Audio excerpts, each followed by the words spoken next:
Yamaha looks to redefine what we think of when we hear the word trike. We had a taste with Piaggio's MP3 scooter that used a clever parallelogram to articulate the front end so it can lean into the turns like a two-wheeler. Now we have the all-new Niken, literally, two-sword, that brings the leading trike concept into the realm of full-size bikes. Based on the popular FZMT09, the Niken LMW, leading multi-wheel, doubles the size and number of the front contact patches for greater safety and traction with the proven 847cc Crossplane Concept engine to drive the thing. With over 100 ponies on tap and its fancy front end with gobs of traction, the Niken seems set to deliver a ride that is limited only by your own skills and testicular fortitude. The tuning fork company has teased us with hints and nuggets over the last year and more, and finally we get to take a good long look at this new way to build a trike. Hopefully the liars, or lawyers, will stay out of it this time.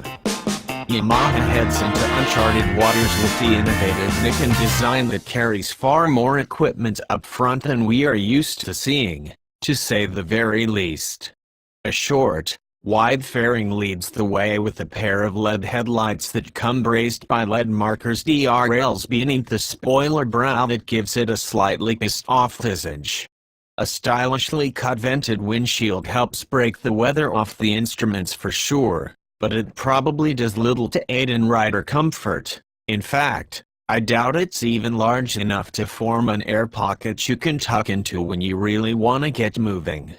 Oh well, so what? A tour bike it ain't, and there's nothing wrong with a bit of a raw ride.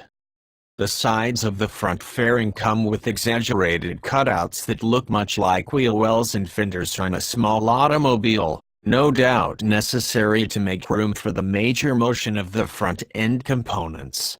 It's much wider up front than you would expect with a sport bike, or even a sport tourer, but falls more in line with non-sport type tour fairings. So while there are definitely some anomalous features to be found on the front end, it isn't entirely out of shape. Moving aft from the fairing, the lines take on a much more recognizable shape with a typical fuel tank hump and chiseled seat that sports a slight rise to the pillion to form a dam to keep the rider's butt from sliding off the back.